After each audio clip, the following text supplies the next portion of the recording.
नितेश। चलो, नंबर 4 हो गए, तो एक तो और आ जाएँगे। हाँ जी, रवि जी आ गए। भाई साहब नमस्ते। भाई साहब बहुत-बहुत नमस्ते। आप कैसे हैं आप? मैं बढ़िया हूँ भाई साहब, फर्स्ट क्लास। दिनों-दिन आप स्मार्ट होते जा रहे हैं। भाई साहब और तलछट साफ हो रही है, क्लीन होते जा रहे हैं। चलो बढ़िया है ना। अच्छा, आज नीतीश आए हुए हैं साथ में। अच्छा जी, नितेश जी कौन है? नीतीश ममता के दामाद हैं। अच्छा, नीतीश जी जरा मुंह खोलो। नहीं, आराम से बात नमस्ते नमस्ते अंकल। मैं नीतीश हूँ, और तो क्या बोलूँ मैं, जो रवि मामा जो मेडिटेशन करते हैं हार्टफुलनेस का, हाँ, मैं भी सेम मेडिटेशन करता हूँ। मेरे को अराउंड 12-13 ईयर्स हो गया अभी मैं। वाह! क्या बात। हुँ। आप नीतीश नाम आपके शरीर के, आप तो एक प्योर सोल हैं। Very good. हुँ। आपको याद थैंक यू दिलाया मैम, मैंने। Thank you. आपका जो आपका जो आइडेंटिटी है, शरीर का बॉडी नेम है आपका नितेश। नीतीश। हाँ, बॉडी नेम है आपका, बॉडी का नाम है। वो आपने नहीं रखा हुआ, किसी ने रखा है, उधार का है आपके पास। और आप जो है प्योर सोल के रूप में हैं। Thank you uncle. आपको पहचान बता दी आज आपने, मैं कौन। हूँ। आप एक प्योर सोल हैं। और आप क्या करते हैं? हाँ जी। प्रोफेशन क्या है आपका? मैं अभी सॉल्ट का मैन्युफैक्चरिंग कर रहा हूँ। तो ये आपका पेशा हुआ, इससे आप दैनिक अर्निंग करते हैं अपने जीवन के लिए। ये भी टेम्परेरी है ना, नाम भी टेम्परेरी है। आप स्थायी हैं, परमानेंट। तो आज आपको बात करेंगे, कुछ सुनना आज जी क्या नहीं निकलता आज के। जी टाइम हो चुका है 8 बज के जी 2 मिनट। प्लीज कृपया करके सभी जने आप 10 मिनट के लिए इस परमपिता परमात्मा की शक्ति को महसूस करें। आंख बंद करिए, अंदर की आवाज को सुने। आज अंदर के जो परम संगीत है उसी को सुनना है, उसके बाद हम बात करेंगे आगे। Now start please. जी।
राइट, सभी जने हाथों को रगड़ते हुए अपनी आंखें तो लगा के खोल सकते हैं धीरे धीरे।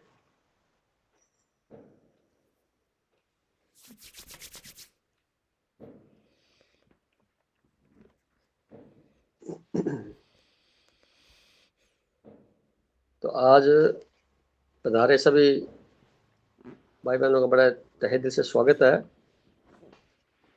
आज पुरुषोत्तम जी हैं, गरिमा जी हैं, नितेश जी भी आ गए, मीनाक्षी जी हैं, रजनी जी हैं, रवि जी हैं और सोनिया जी और मैं भी मौजूद हूँ। साथ में परमात्मा हमारे साथ है। 2 4 से 8 तो। और आज का जो टॉपिक है मन और व्यक्तित्व, क्या है? दिव्य मन और अकेलापन। दिव्य अकेलापन। अकेलापन। और साथ में कुछ टॉपिक आजकल लिखा गया है, तो रवि भाई साहब से अनुरोध है कि वो प्लीज इसको पढ़ के सुनाएं। जी साहब, कृपया अपनी आंखें बंद कर लें।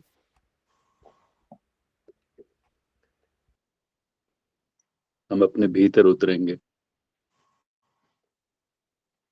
और महसूस करेंगे कि हमारा मन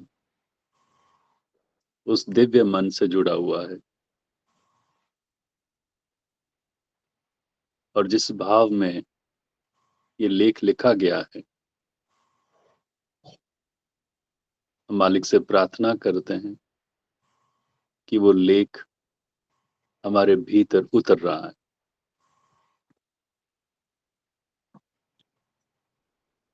बहुत ही प्रासंगिक विषय मन और दिव्य अकेलापन वास्तव में सहजता से प्रत्येक प्राणी अपनी अपनी समझ के अनुसार व्यक्त कर सकने में समर्थ होने के बावजूद दुनियावी भाव से अनभिज्ञ ही रहता है।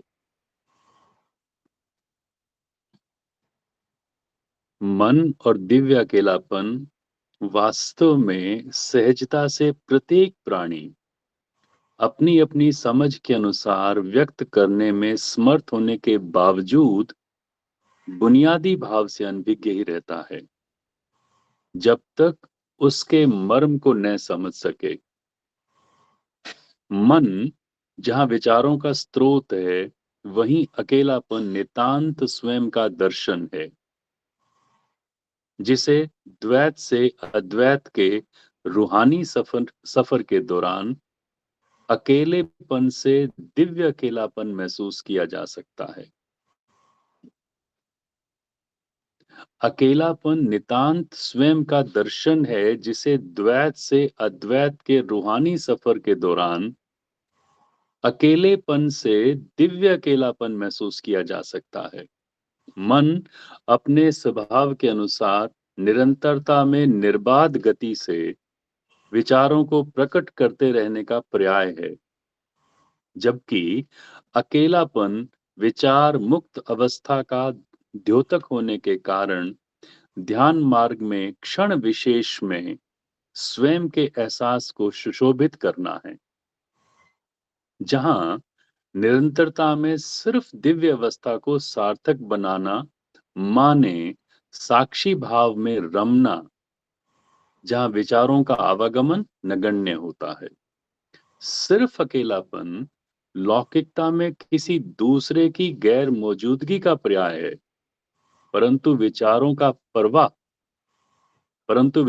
प्रवाह निरंतरता में बना रहता है, जबकि दिव्य अकेलापन अलौकिक सूक्ष्म एहसास मात्र है। जबकि दिव्य अकेलापन अलौकिक सूक्ष्म एहसास मात्र है, जहाँ स्थूलता में रहते भी ध्यान हमेशा स्वयं से कार्यान्वित कार्यों पर ही रहता है। परिणाम स्वरूप संपन्न कार्य भी दिव्यता को प्राप्त होते हैं। अकेला कोई नहीं रहता। स्थूलता में सगे संबंधों के साथ अथवा प्रकृति के श्रृंगार के साथ अथवा अनवरत विचारों के साथ हमेशा ही होता है। कहने को स्वयं को अकेला कहें, परंतु अकेला रहना नामुमकिन होता है। कारण मन की गति अपेक्षाकृत ज्यादा होती है। यदि सक्रिय ध्यान से अथवा स्वीकार भाव से स्वयं को साध लें तो संभव है मन धीरे धीरे उपराम होने लगता है, जो अंततः लीन होकर साक्षी भाव में आ जाता है, जो पुनः अकेलेपन का एहसास न करवाकर विराट सत्ता से जोड़ने पर सर्व को एक ही रूप में महसूस अनुभव करने का मार्ग प्रशस्त करता है। साधारणतः संसारिकता में देखें तो जन्म के साथ माता जी, पिताश्री का साथ, अन्य संबंधों का साथ मिलता है, बड़े होने पर मित्र मंडली का साथ मिलता है, उसके बाद वैवाहिक जीवन भर पति पत्नी के साथ साथ बच्चों का साथ मिलता है, जो पारिवारिक नेटवर्क के बढ़ने के साथ साथ विभिन्न स्वरूपों में अपनी भावनाएं व्यक्त कर सुखी अथवा दुखी होता रहता है। अपने दैनिक स्वाभाविक रूप से संचालन करते करते अकेलापन महसूस नहीं कर पाता, और जब जीवन साथी के बिछुड़ने पर विधुर अथवा विधवा में जीवन जीता है, तब कोई ना कोई उसके साथ होता ही है, यानी जीवन भर अकेला नहीं रह पाता। अगर किसी कारण से उत्पन्न अकेलापन होता भी है तो उससे निजता पाने के लिए अपनी संगति के अनुरूप समय व्यतीत कर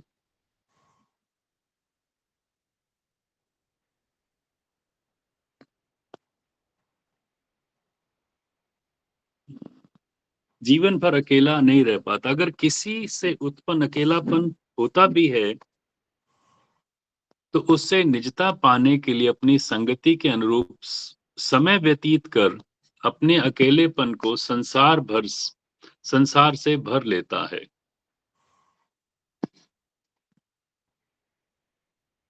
मैं माफी चाहता हूं, सेंटेंस थोड़ा सा उल्टा सीधा हुआ है।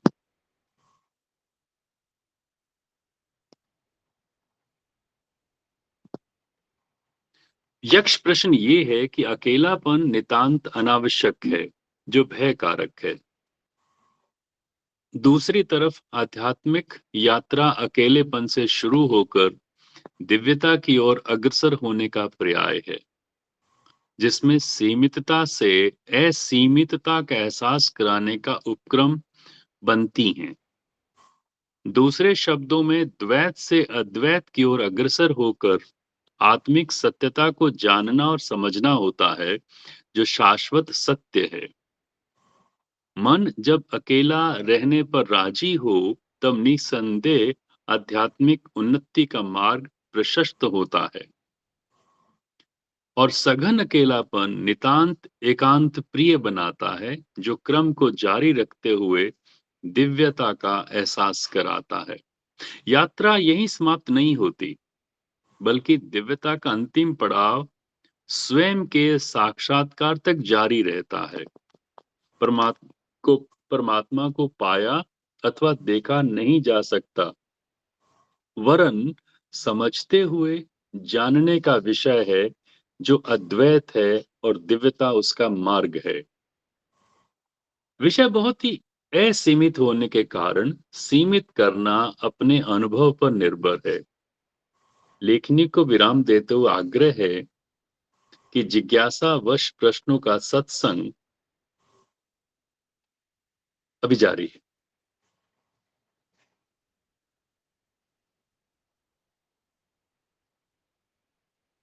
आप इसी पे 1 मिनट और मनन करेंगे।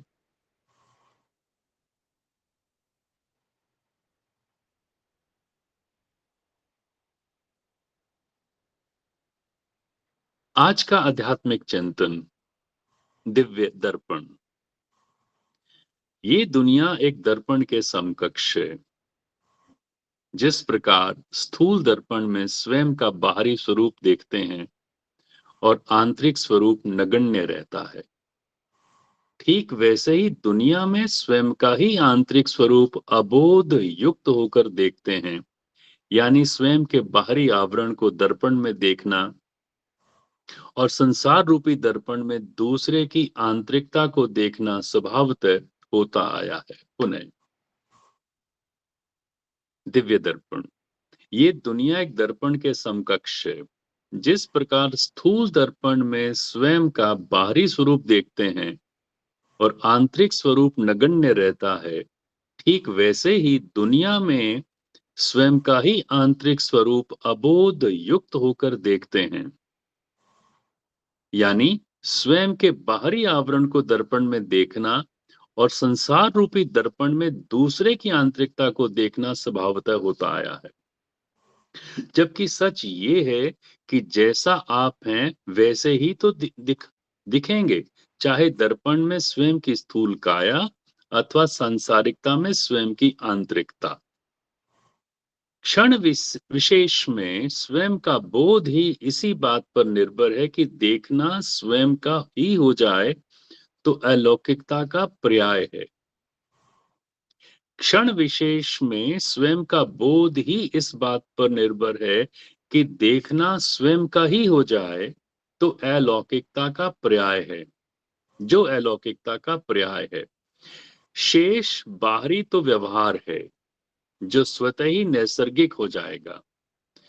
दूसरों को देखने से, व्यवहार करने से परिणामतः जो भी अनुभव होते हैं उन्हें स्वयं की आंतरिकता की कसौटी पर परखना ही सच्ची आध्यात्मिकता है। ध्यान द्वारा अपनी आंतरिकता को हर पल परखा जा सकता है, जिसके लिए किसी दूसरे की जरूरत नहीं होती। जो जितने प्रतिशत आंतरिकता में पवित्र होता जाता है, उतने प्रतिशत सच्चा होता जाता है। तदनुरूप उतना उतना ही ब्रह्मांड से जुड़ा हुआ होता है। सच्चाई से संपूर्ण ब्रह्मांड स्वतः ही विशेषता लिए जुड़ा हुआ है।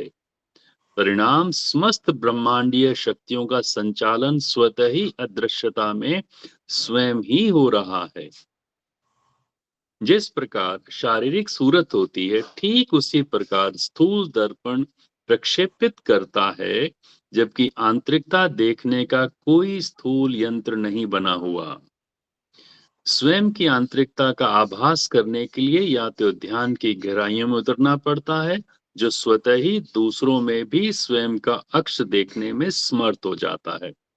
स्वयं में स्वयं को देखने का अभ्यास न होने के कारण आंखों द्वारा सदैव दूसरों को देखना ज्यादा सरल लगता है, जबकि स्वयं को देखने के लिए आंखों की जरूरत नहीं होती, वरन ध्यान रूपी ऊर्जा स्वयं पर प्रक्षेपित करने की आवश्यकता होती है, जिसके लिए स्वयं के पास बैठना, स्वयं को ऑब्जर्व करना पहली शर्त होती है।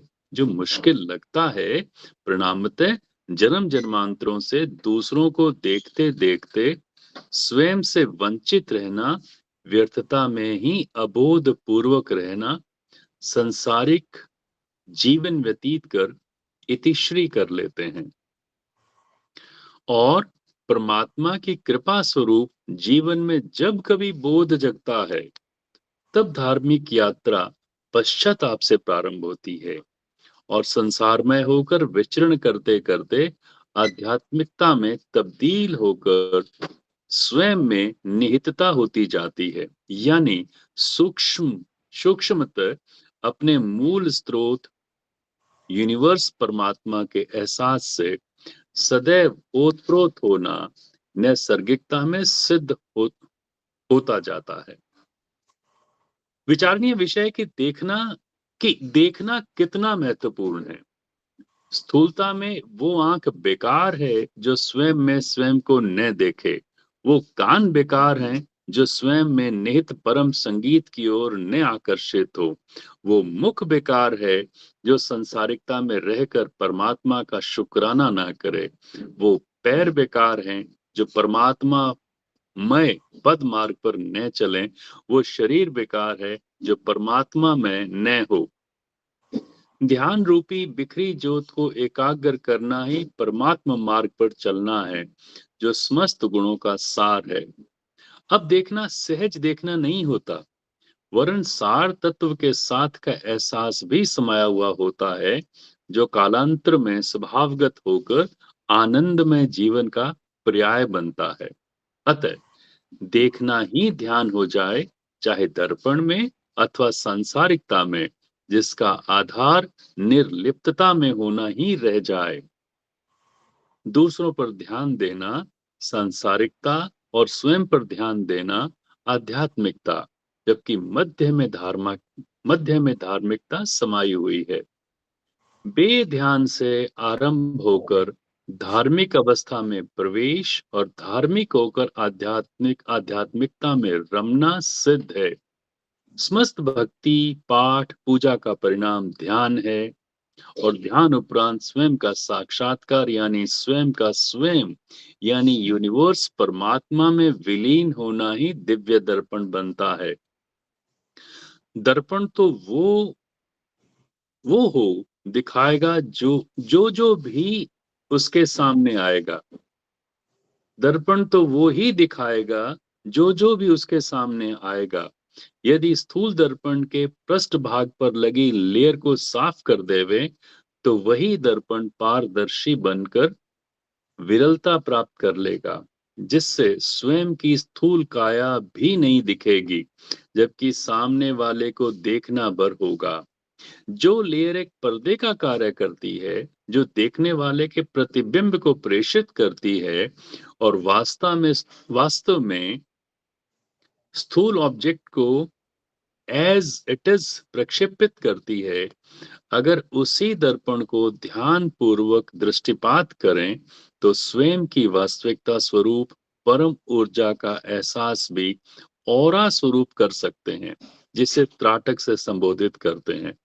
और उसी अनुरूप दूसरों पर दृष्टिपात करेंगे तो वो कृपा दृष्टि में बदल सकती है, क्योंकि दृष्टि में बह रही ऊर्जा है। तो आध्यात्मिक ऊर्जा जो स्वयं में परम ऊर्जा का स्वरूप ही तो है, जो सिर्फ देखना साधारण देखना न होकर परम देखना में समाहित हो जाता है। सारांश, देखना देखना न होकर परम देखना बन जाए। दर्पण महज दर्पण न होकर स्वयं की बिखरी ऊर्जा को समेटकर बिंब प्रतिबिंब से आगे केवल स्वयं का होना ही सिद्ध हो जाए, तब समस्त कायनात में मौजूद अदृश्य एकात्मकता का एहसास बन सकता है। सबका जीवन उस दिव्य दर्पण स्वरूप बने, जो सदैव परम सच का एहसास भर सिद्ध हो। सारांश पुनः, देखना देखना न होकर परम देखना बन जाए। दर्पण महज दर्पण न होकर स्वयं की बिखरी ऊर्जा को समेटकर बिंब प्रतिबिंब से आगे केवल स्वयं का होना ही सिद्ध हो जाए, तब समस्त कायनात में मौजूद अदृश्य एकात्मकता का एहसास बन सकता है। सबका जीवन उस दिव्य दर्पण स्वरूप बने, जो सदैव परम सच का एहसास भर सिद्ध हो। धन्यवाद।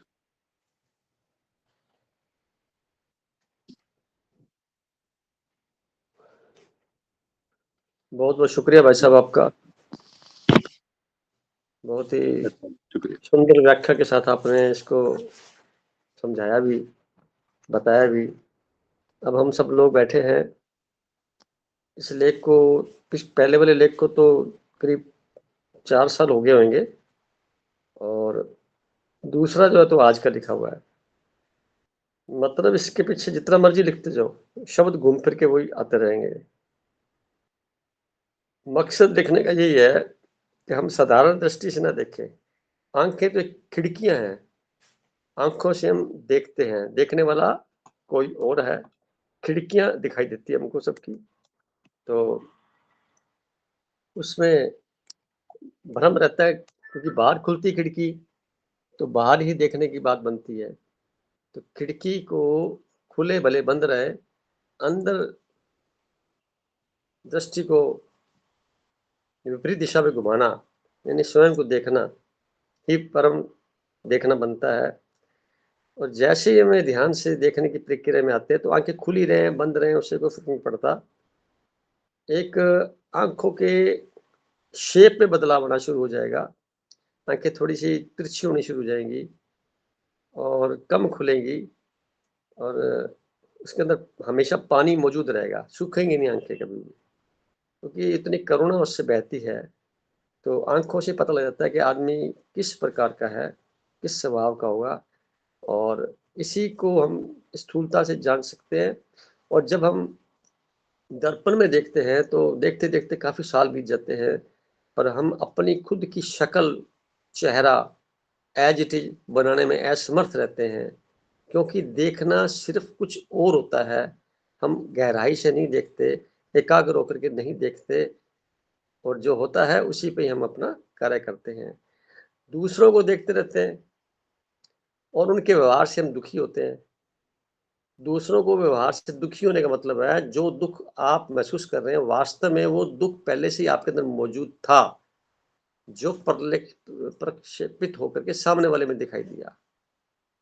तो जैसे ये भावना या इस रिसर्च में आएंगे तो खुद का आंतरिक तल बिल्कुल साफ हो जाएगा, तो अपने आप को चेंज करने में मजबूर हो जाएंगे। किसी दूसरे को चेंज करने की जगह पे स्वयं को चेंज करना, स्वयं को देखना, स्वयं को जज करना, स्वयं का इंट्रोस्पेक्शन करना बेहतर है। जैसे ही आप खुद को देखते देखते जितने प्रतिशत प्योरीफाई होते चले जाएंगे आंतरिक तौर पे, उतने प्रतिशत आपका ऑरा जो है क्लीन होता चला जाएगा। और उस ऑरा के दौरान जो कोई भी आत्मा सामने आएगी तो वो नेचुरल प्रभावित होगी, और जितनी भी समस्याएं हैं जिंदगी की वो उसके निकट भी नहीं आती। अगर गलती से कोई आ भी गई तो समाधान साथ लेके आएगी।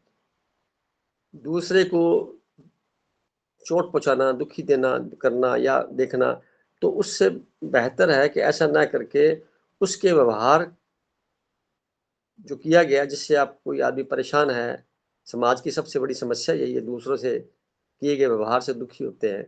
तो उस वक्त अपना इंट्रोस्पेक्शन करना होता है। वो दुखी का जो रोल है जो आप कह रहे हैं दुखी किया उसने मुझे दिया, उसने नहीं दिया, आपने खुद अपना सोर्स ढूंढ लिया दुख रहने का। क्योंकि कई जन्मों से स्वभावगत ये है कि अपने आप को कोसना, अपने आप के ऊपर ब्लेम लगाना, अपना खुद का आदर सम्मान न करना। जबकि ये सब जानते हैं कि आत्मा भीतर है, सभी बोलते भी हैं, पर तो जब आत्मा भीतर है उसको एहसास करने में क्या जाता है। जब एहसास कर लोगे तो कभी रिग्रेट नहीं करोगे, क्योंकि आप स्वीकार भाव में आ चुके होंगे। और फिर उसके बाद आपका व्यवहार इतना शालीनता से हो जाएगा कि सामने वाले पे कितना भी गलत क्यों ना हो आपके प्रभाव का असर रहेगा। और ये हम दैनिक कार्यक्रम में देखते हैं। तो कुछ लोग इस प्रकार के भी हो सकते हैं कि इतना होने के बावजूद भी उसका इस्तेमाल कर सकते हैं या कुछ कर सकते हैं, कोई बात नहीं। इसको ऐसे भी लिया जा सकता है कि हमारा कोई पिछला खाता पेंडिंग था, आज हमने चुकता कर दिया। पर कुछ शिक्षा भी ले ली कि मेरे में भी कुछ गलती हुई होगी। नहीं, गलती हमेशा अपनी ढूंढनी होती है, और जो अच्छा कुछ गुण नजर आ रहा है सामने वाले में तो कोशिश करनी चाहिए। अगर अपने पास नहीं है तो उसको लेने का अभ्यास होना चाहिए। और सबसे सुंदर तरीका यही है, मुझे दर्पण में देखो आप, तो देखना ऐसे रह जाए जैसे आप एक ओरा के रूप में दिख रहे हैं, एक एनर्जी के रूप में दिख रहे हैं। धीरे धीरे प्रयास हो जाएगा। त्राटक भी इसी से करते हैं, जल्दी 2 में कर लेते हैं। अपने आप को करीब करीब फुट पर दूरी पर रख करके दर्पण के साथ देखना होता है लगातार आधा पौना घंटा। तो फिर आपकी शक्ल तो गायब हो जाएगी, वहाँ पे एनर्जी का पुंज दिखेगा सारा ही, सब साफ हो जाएगा। क्योंकि आखिर में तो सभी लोग इलेक्ट्रॉन प्रोटॉन से जुड़े हुए हैं। हमारा जो शरीर की रचना है अगर अंत में देखेंगे तो जाकर सब समाप्त हो जाता है, विलीन हो जाएगा पूरे यूनिवर्स में। और जो एनर्जी बोल रही है, जैसे मैं बोल रहा हूँ मुख के यंत्र से, तो ये बोलना भी यूनिवर्स के माध्यम से वहीं समाहित हो जाएगा, पता भी नहीं लगेगा। अब ये इस एहसास को ऑब्जर्व करना है ध्यान के माध्यम से। तो आप देखिए धीरे धीरे करके शरीर ऑटोमेटिकली प्योरीफाई होता चला जाएगा। मान लो उसमें कोई बीमारियां भी हैं तो वो भी दग्ध हो जाएंगी, कम्बस्ट हो जाएंगी। ये मैं आपको सूत्र ऐसे बता रहा हूँ कि ये करके देखा जा सकता है। किसी को मान लो घुटने का दर्द है, बॉडी में पेन हो रहा है, या कुछ और छोटी मोटी समस्याएं जो बताई जाती हैं, वो बेसिकली हमारे यात्रा की रुकावट होती है, अवरोध होते हैं। यात्रा करते करते रुक जाता है, पड़ाव बना के बैठ जाता है। जैसे किसी को बहुत ज़्यादा सम्मान मिलने लग जाए तो फिर वो पड़ाव बना लेता है, फिर अपने आप को वैसे मानने लग जाता है। यहाँ पर भी एक ठहराव गलत हो जाता है। या किसी को क्रिटिसाइज ज़्यादा कर देवे तो उसको भी वो पड़ाव बना लेता है, कैसा क्यों हुआ। वो हुआ उसकी समझ है, जिसने कहा आप अपने आप को देखिए, आप प्योरीफाई है, अपने को प्योर ही समझिए, pure soul, I am pure soul का एक नारा होना चाहिए, और सफलता मेरा जन्मसिद्ध अधिकार है। इस भावना के साथ जीवन को जीना चाहिए। परिणाम कुछ भी आए, सब स्वीकार्य है, ऐसा मानो सफलता ही है। गलती किसी एंड पे हुई है तो अपने आप को चेक करना होता है। यही संदेश के साथ हमें आज की वार्तालाप का विषय शुरू करते हैं। तो जयश्री जी बैठे हैं और रजनी जी भी आगे हैं, नीतीश जी भी हैं। तो नीतीश बाबू से मेरी प्रार्थना है कि ये अपनी बात कहें, कुछ क्या कहना चाहते हैं। आज के लेख को सुना है और इनका खुद का अनुभव भी ये ध्यान करते हैं, बताएंगे। नीतीश जी स्वागत है आपका, बताइए। हाँ जी। है नहीं मेरे पास बोलने को। अभी आपने सुना, उसके बारे में क्या बोलेंगे? चलो छोड़ो, अभी जब बोलेंगे उसके बारे में क्या बोलेंगे। सुना आपने लेख, रवि जी ने बोला? तो मैं पूरा अच्छे समझ नहीं आया, एक्चुअली मैं बाहर आया हुआ हूँ, तो अच्छा पूरा अच्छा, अच्छे चलो कोई नहीं, जी रिकॉर्डिंग सुन लेना दोबारा, फिर आपको समझ में आ जाएगा, रिकॉर्डिंग मिल जाएगी। ठीक है, जी बने रहिए आप। स्वागत है आपका। जय श्री जी को बहुत बहुत नमस्ते। जी अंकल, थैंक यू। चिंतन मनन में बैठे हैं, कुछ वरदान शुरू बोलिए, क्या बोलते हैं? सर मन और अकेलापन का टॉपिक जो था ना, वो तो ऐसा है ना सर, जब से आध्यात्मिकता की रास्ता जब में हम चले हैं, तो अकेले का ही तो रास्ता है सर ये, हाँ ठीक है, और तो ठीक है। कोई है ही नहीं। हम्म, तो पहले अभी जो है वो नजरिया बदल गया है देखने का, हम्म। जो हमारी आंखें अब जो है अच्छा ही अच्छा देखती हैं अब। अच्छी दूसरों बात के है। लिए हो चाहे हाँ, अपने लिए हो, हम्म, अब वो हम्म, शुभ भावना शुभ कामनाएं ये हम्म, ज्यादा निकलती हैं सर सबके लिए अब।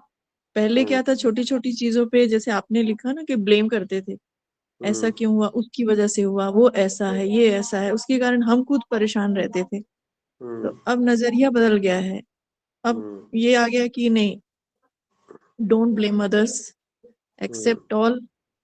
और तीसरा ये कि रिमोट कंट्रोल भी नहीं बनना है। हाँ, जो सबसे बड़ी बात है। जी।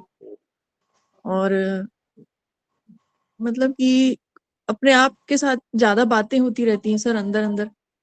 हम्म, चिंतन मनन तो 20 मतलब चलता ही रहता है, आप अच्छा अच्छा चलता रहता है, बुरा भी हम्म, आता है तो हम उसको अच्छा करते हैं। नजरिया हाँ, बदल गया सर देखने का उसमें। हम्म। और बस सर ध्यान के माध्यम से और अपने आप को इम्प्रूवमेंट कर रहे हैं सर। देखिए, ये तो अनंत की यात्रा है ना, एक दिन की यात्रा नहीं है, या एक जन्म से जुड़ी हुई नहीं है। ये जी तो जितने जितने प्रतिशत आप एनलाइटनमेंट होते जाएंगे, यानी मन रूप की जो लेयर्स है बहुत सारी, सामाजिकता की, व्यवहार की, संस्कारों की, लेबलिंग लगाने की, लेबल लगे हुए होने की, या किसी और प्रकार के, उन सब का धीरे धीरे करके ना खुलासा होएगा। ध्यान मतलब हमारा अटेंशन, और जो परमात्मा है वो एक सुपर कॉन्शियस चीज है। हम जी कॉन्शियस भी नहीं रहते, हम अर्ध कॉन्शियस में रहते हैं, या बिखरे बिखरे से रहते हैं संसार में रह करके। तो जब आप अपने से बात कर रहे हैं, धीरे धीरे बातें खत्म हो जाएंगी, बचेगी नहीं बात। हाँ, इसको बात करते हैं तो उसमें थोड़ा होश में आएंगे तो बात करना बंद हो जाएगी, बातें बेहोशी में चलती है। जैसे आप अटेंशन में आ जाएंगे, उसी वक्त बात खत्म हो जाएगी। वो क्षण बड़ा कीमती है, सर। कुछ फ्रैक्शन ऑफ सेकंड या सेकंड में मान लीजिए। उतना उतना बार बार अभ्यास करेंगे ना, बार बार जब बात करने लगे या विचार आने लगे तो आप अटेंशन में आ जाए, तो धीरे धीरे करके ये अभ्यास आपका बढ़ते हुए एक ट्रैफिक को कंट्रोल कर देगा। जो विचारों का ट्रैफिक चल रहा है लगातार, उसको कंट्रोल कर देगा। विचार पराये लगने लग जाएंगे, मेहमान लगने लग जाएंगे, ऐसा लगेगा ये तो एक्सपायर होने वाले हैं, खत्म है, इनकी छोटी सी लाइफ है, चले जाएंगे ये। क्योंकि हर चीज की लाइफ फिक्स है, तो विचारों की लाइफ तो फिक्स होती है। हम उसको चिंतन मनन करके एनर्जी दे देते हैं, उसको जिंदा कर देते हैं। उसके खुद के अंदर कोई बैटरी नहीं होती, हमें उसको चार्ज कर देते हैं। जैसे हम अटेंशन हुए वो चार्ज हो, चार्ज होते हो गायब हो जाते हैं, क्योंकि एनर्जी बड़ी पावरफुल है अंदर। उसका इस्तेमाल, सदुपयोग यही है। आपको शारीरिक कोई कष्ट है तो कोई दिक्कत नहीं है, आप इस अटेंशन को उस पार्ट पर लेके जाइए जहां पे दर्द है आपके, और लगातार देखिए बिना इंटरप्शन के। और कुछ देर बाद देखेंगे कि वो जो एनर्जी वहां गई थी, हाथ रख दीजिए बकायदा वहां पे, हाथों के द्वारा एनर्जी वहां चली जाएगी, आपके सोचने से चली जाएगी।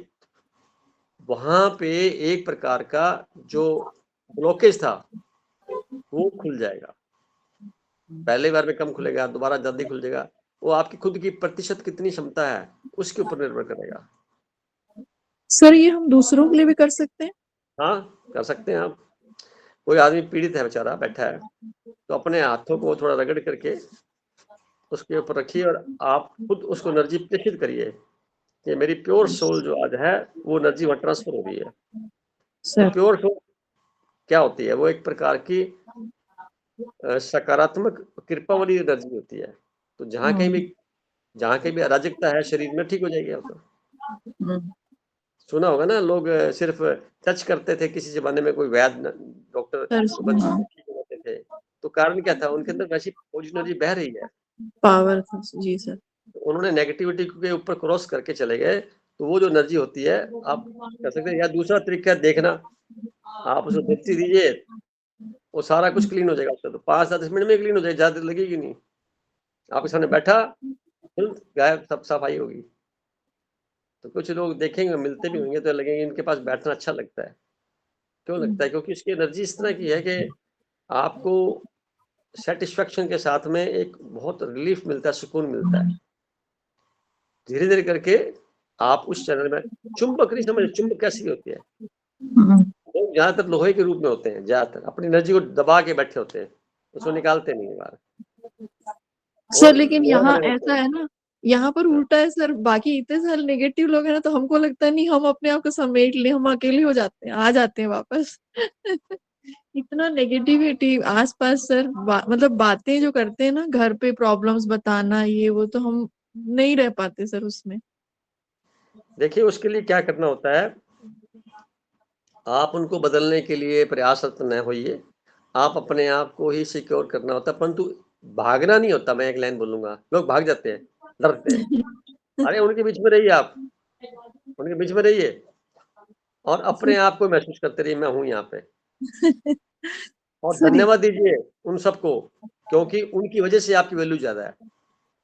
कमल का फूल सर पानी को धन्यवाद देता है कि तेरी वजह से मेरी वैल्यू नहीं, तो मेरी वैल्यू कहाँ से आएगी? तो प्योरीफाई हुआ है। अब ऐसा अपने आप को जब आप समझने लग जाएंगे कि आई एम प्योर सोल, तो जहां भी आप होंगे, कितना भी वातावरण खराब क्यों ना हो, आप सिमट करके उस क्षण के लिए आप अलग हो जाएंगे। सामने वाले को लगेगा कि आप मौजूद है, क्योंकि वो तो आपकी काया को देख रहा है और आपका देखना काया नहीं है। आपका देखना काया में मौजूद एनर्जी का फ्लो कितना है, उसकी इंटेंसिटी कितनी है, जो उसकी वाणी से निकलेगी, उसकी आंखों से निकलेगी, उसके शरीर के हर कण कण से निकलेगी बाहर, उसको आप महसूस कर सकेंगे।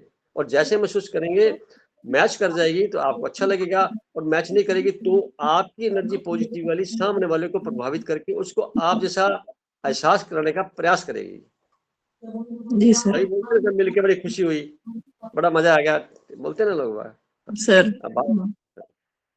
ये आप ध्यान एक ऐसी, मतलब विधि क्या बोलूं, जिसका टूल बोलूं, टॉर्च बोलूं, क्या बोलूं, कुछ ऐसा है। इसके दौरान बड़ा मजा आता है, पर एक स्टेज के बाद में जब एनलाइटेंड हो जाते हैं, तब ध्यान करना नहीं पड़ता, बैठने की कोई आवश्यकता रहती, ध्यान स्वतः होता रहता है, हर पल होता रहता है। तो वो जो महसूसता की स्थिति है, एक पड़ाव जरूर आता है, क्योंकि हमारे चक्कर 3 जागृत होते हैं ना। चौथा चक्कर तो हमें न्यूट्रल हो गया, बाकी के 3 जागृत करने पड़ते हैं। अगर सारे चक्कर जागृत कर लेंगे तो संसार का काम कौन करेगा? इसलिए वो हर किसी की किस्मत में भी नहीं है, जब तक कि वो उस फील्ड के अंदर आकर के अपने आप को समर्पित नहीं करता। ये सारा खेल यूनिवर्स का होता है, किसको सिलेक्ट करता है, यानी we are being selected by someone. हमें अपने प्रयासों से, अपने समय लगाए के प्रतिफल हमें ये सब चीज़ें प्राप्त होना कोई गारंटी नहीं है। हम दावा भी नहीं कर सकते। हम उस रास्ते पे चल रहे हैं, बाकी काम उसका है। तब बोलते भी ना, आप 1 कदम बढ़ाइए, फिर 1000 कदम वो बढ़ाएगा, बोलते भी तो हैं।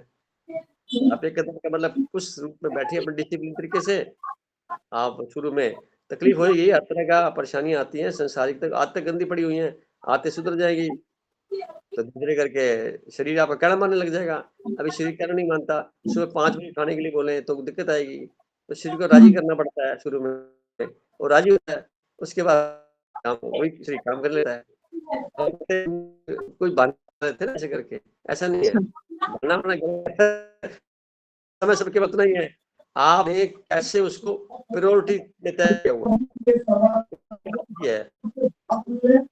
परिस्थिति की वजह से कई बार लगता है कि आदमी खराब हो जाता है, या सुविधाएँ करके नहीं होती है कि वो उस बात को चाह करके वापस कर सके। वो मैटर बात विरुद्ध हो सकता है। जनरली हम सब काम कर लेते हैं जो हम चाहते हैं, इसके अभ्यस्त जी हैं, सर। परंतु इस अभ्यास को भी तोड़ना है। जैसे मान लो आप चाय पीने की हैबिट है किसी को, तो चाय नहीं मिले सुबह तो परेशान हो जाता है, शाम को नहीं मिले तो परेशान हो जाता है। तो उसका तरीका ये मिले तो ठीक, ना मिले तो ठीक। इस भाव में आना चाहिए। खाना नहीं खा सकते कोई बात नहीं मिला तो ठीक, मिल गया तो ठीक। कोई चीज़ किसी प्रकार की परिस्थिति के वश हमें दृढ़ता इस बात की नहीं होनी चाहिए कि वो नहीं है तो मेरा जीवन खराब हो गया।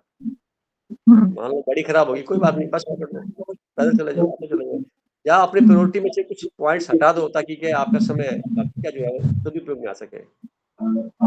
और बोलते हुए भी अच्छा लगेगा आपको, और फिर आप गलत नहीं बोल पाएंगे। तो गलत बोलने का मतलब ये हुआ आप सुनते नहीं है इसलिए गलत बोलते हैं।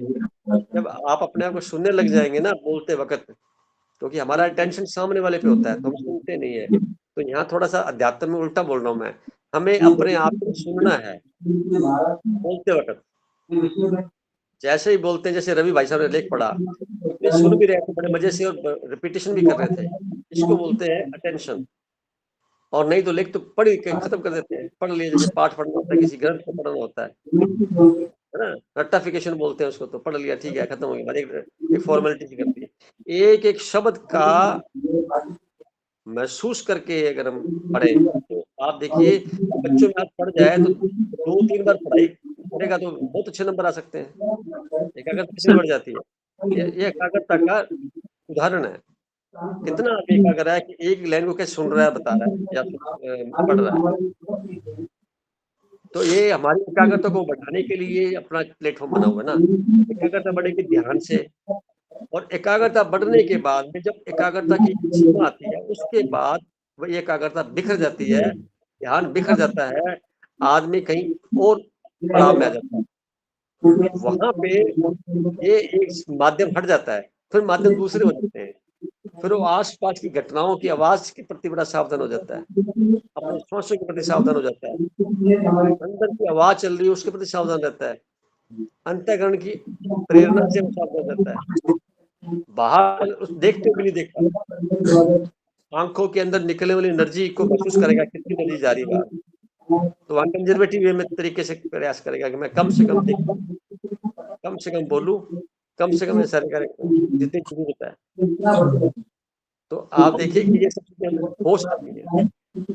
तो दर्पण का मतलब ही मेरा ये था बताने का कि आंतरिकता में हम अपना आपको ही सामने वाले के व्यवहार में देखते हैं, वो गलत नहीं है, वो गलत पहले था बाद में वो हुआ है, उससे पहले ये दर्पण है एक तरह से, जैसे शीशे में देखा वैसे आपने किया। स्थूल देखना हो गया दर्पन में खुद के शरीर को, और आंतरिकता में देखना है तो सामने वाले के द्वारा किया गया आपके व्यवहार में वो आपको नजर आएगा। जैसे हम कहते हैं ना आप बहुत अच्छे हैं, तो इसका मतलब ये होता है कि आप अच्छे पहले से खुद हैं और सामने वाले को अच्छा देख रहे हैं। समझ में आ रही बात? मिलावट भी हो जाती है, मिलावट भी हो जाती है। जानबूझ के तुझे खुश करने के लिए बोलना होता है, वो मिलावट होगी। उस मिलावट के प्रति सावधान रहना है, गलत तारीफ भी नहीं करनी होती। तो सही है, सही है। और आप निर्लिप्त हो गए। किसी को मोटिवेट करना है तो वहाँ तारीफ थोड़ी सी करनी जरूरी भी होती है। ताकि उसको एक संबल मिले। हर इंसान चाहता है कि मेरा सम्मान हो, सम्मान। कोई नहीं चाहता कि मेरे को आप किसी प्रकार से नीचे दिखाएं, कोई नहीं चाहेगा, और क्यों भी किया जाए, कोई बड़ा नहीं है, कोई छोटा नहीं है। अगर थोड़ा समझ में आए तो ये चीजें हम अंदर से ध्यान से समझ में आए, सब बराबर है, एक दो के सब निकले हुए हैं। वंश एक है, बड़े दीपक से छोटा दीपक 50 जला लो तो वो जलते दीपक अलग अलग हो जाएंगे, पर उस लो खत्म नहीं होगी और एक जैसा प्रकाश आएगा सब में। वो चीज हम इस एग्जाम्पल को दिमाग में रखते हैं तो क्या होगा, हर किसी में वो चीज दिखेगी। अच्छे गुण भी होंगे, खराब भी होंगे, सब में है वो, तो कोई संसार में रहेगा तो कुछ भी होगा, परंतु आपको कौन से एक्टिवेट करने हैं ये आपके ऊपर निर्भर करता है। चलो अच्छा बताया बहन जी आपने। कोई और बात मन में है तो बोलो। चलो बने रहिए। रजनी जी से बात करूंगा। रजनी जी आप कुछ कहे। प्रणाम सर, प्रणाम सभी को। बहुत सर अब तो ऐसे हो गया कि सर जब बोलने की बात आती है तो बोला ही नहीं जाता। ये भी एक प्रॉब्लम है। मतलब जैसे हम जब मेडिटेशन करते हैं तो हम अपनी जो वेस्टफुल जो थॉट्स होती है हम उसको कंट्रोल करने की कोशिश कर रहे हैं, और उस टाइम पे जब हम इस प्रोसेस में आगे बढ़ते जाते हैं तब जैसे कि सर आप बताते हो, आपकी बातें हमें समझ आ रही है कि हमारे पास वही थॉट्स आती है जो एक्चुअली में यूनिवर्स हमसे चाहता है। अच्छा है। तो शायद ऐसी ही सोच आती है कि जब हम बोले, अगर वो दे रहा है तब हम बोले वही चीजें।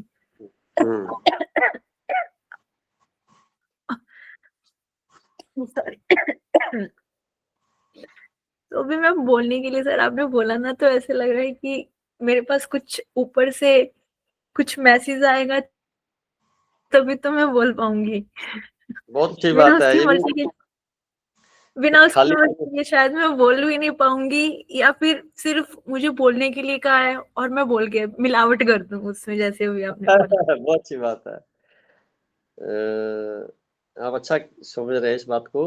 और अभी एक लाइन बोली ना आपने कि मैं विचारों को कंट्रोल करती हूँ। आपकी हिम्मत ही नहीं विचारों को कंट्रोल करने की, करके दिखाओ। इस प्रयोग को भी करके देखो कभी, कितना कंट्रोल कर सकते हैं। आप कुछ भी कंट्रोल नहीं कर सकते, आप सरेंडर हो सकते हैं। और ऑब्जेक्ट की तरह मान के चलिए, विचार आ रहे हैं फिल्म के अंदर जैसे सीन आ रहे होते हैं ना, आप पर्दे पे सीन चल रहे हैं तो मस्तिष्क को पर्दा मान लो, ध्यान में बैठते विचार आएंगे, स्पीड धीरे धीरे कम होगी। जैसे आप किसी चीज को देखते हैं ना तो उसके जो माइक्रोन्स के अंदर जो इलेक्ट्रॉन प्रोटॉन का जो सर्कल बना हुआ है, जो संरचना बनी हुई है, वो प्रभावित होती है। आप नोटिस करिए अपने दैनिक जीवन में, जब आप ऑफिस में बैठे काम करते हैं तो कोई व्यक्ति आपको लगातार देखता रहे काम करते हुए, बोले नहीं, सिर्फ देखता रहे। बोलेगा तो आपको जवाब देना पड़ेगा। आपको लगातार देखता है तो आपके काम में एकदम से प्रभाव पड़ना शुरू हो जाएगा। मैं सही बोल रहा हूँ रंजनी जी? जी बिल्कुल सर। ये हर किसी के साथ होता है। तभी तो लिखा होता है कि यहाँ पे गंदगी फैलाना मना है, तो ज्यादा फैलाएंगे वहां पे, क्योंकि हमारे एक सिस्टम में याद आ जाता है यार यहाँ तो चीज ही उसी की बनी हुई है, उसको कंट्रोल नहीं कर सकते। अगर हम उसको ध्यान ना देवें, ऐसा मान लें कि कोई देख रहा है, यानी यूनिवर्स हमें देख रहा है। अब इसको, इस भाव को ऐसे ले लीजिए, स्थूल में कोई व्यक्ति देख रहा है, बात खत्म। हमें यूनिवर्स देख रहा है, लगातार देख रहा है, हम उसके अंदर हैं, हम उसकी ऑब्जर्वेशन में हैं, वो हमें ऑब्जर्व कर रहा है। अब देखो ऐसा मान करके काम करिए, कितना फर्क पड़ जाएगा काम करते ही, अंतर आ जाएगा। बड़े जी चौकन्ने में काम करेंगे, मुझे को देख रहा है, स्थूल में भी नजर आता है। इसी प्रकार विचारों को देखना होता है। जब हम ध्यान में बैठते हैं तो इसी श्रेणी के विचारों में देखना होता है, जैसे आ रहे हैं जा रहे हैं ट्रैफिक की तरह, तो विचार आने धीरे धीरे बंद हो जाएंगे, बहुत कम हो जाएंगे, क्योंकि आप अटेंटिव हो गए हैं। बहुत धीरे स्पीड में आएंगे। कभी नोटिस करना, ये ध्यान की भी एक बहुत बड़ी उपलब्धि है। और दूसरा, धीरे धीरे बोलना और बोलते हुए खुद को सुनना। तीसरा, दर्पण में देखने का मतलब है मैं अपनी आत्मा को देख रहा हूं, इसके अंदर मेरी एनर्जी को देख रहा हूं। तो जब ऐसा अभ्यास करेंगे तो खुद की फोटो बन जाएगी फटाफट। ज्यादा एक लोग नहीं बना पाते। सर एक चीज आपसे पूछना चाहूंगी हम्म, कि जैसे मैं मेडिटेशन में आई हूँ, तो एक मेडिटेशन करने के लिए या फिर कुंडली शक्ति जागृत करने के लिए हम एक श्वास अभ्यास करते हैं कि श्वासों पे ध्यान देते हैं हम्म, कि जिससे हमारे श्वास लंबे हो, जिससे हमारी, कहते हैं कि आप बताते हो कि जैसे जिससे हमारी आयु भी बढ़ती है। तो सर मुझे तो कभी कभी ऐसे लगता है कि मैं एक प्योर सोल हूँ, एक परमात्मा का एक वंश हूँ, उनके दिए हुए गुण है जो मेरे अंदर है। हम्म, और इस चीज को लेकर के कभी कभी एक करुणा भी आती है, कभी ऐसा लगता है कि शायद हम अपने परम पिता से बहुत पिछड़ गए हैं। हम्म। और अगर हम, यही विधि है कि जिससे हम सांसें बढ़ा के, तो ये तो दूरी हम बढ़ा रहे हैं, उनसे और भी दूर रह रहे हैं। मैं तो चाहूंगी कि मैं उनसे जल्दी मिलूं ताकि ये मृत्यु लोक से जल्दी ऊपर जाऊं। मतलब मुझे तो इतनी बेचैनी लगती है कभी कभी कि जल्दी निकलना चाहिए, पर ये मतलब एक मेथड ही ऐसा है जो और दूर लेके जा रहा है, ऐसा मतलब एक विचार आता है ऐसा। देखिए, ये जो लाइन बोली ना आपने कि मिलना चाहूंगी, तो आप ठीक कह रहे हैं अपने हिसाब से। जो आपकी प्रारंभिक अवस्था है, मिले हुए हैं हम सब, वो हमसे कोई गुम नहीं हो गया है। जो चीज गुम जाती है उसको ढूंढना पड़ता है, खोज उसकी करनी पड़ती है जो ना हो, वो जुड़ा हुआ है, हमने एक्टिवेट नहीं किया हो। यानी इस पूरे वायुमंडल में तरह तरह के जो मोबाइल की चिप के जो तरंगे हैं फैली हुई हैं। ये तो आप सहमत है ना? कोई वोडाफोन है, कोई बीएसएनएल है, कोई जियो है, वगैरह वगैरह। हमारे पास जो चिप है उसमें निरंतर फ्लो हो रहा है। हमने मोबाइल ऑफ किया हुआ है और पैसे भर करके जब एक्टिवेट करते हैं तब उसकी तरंगे आती है।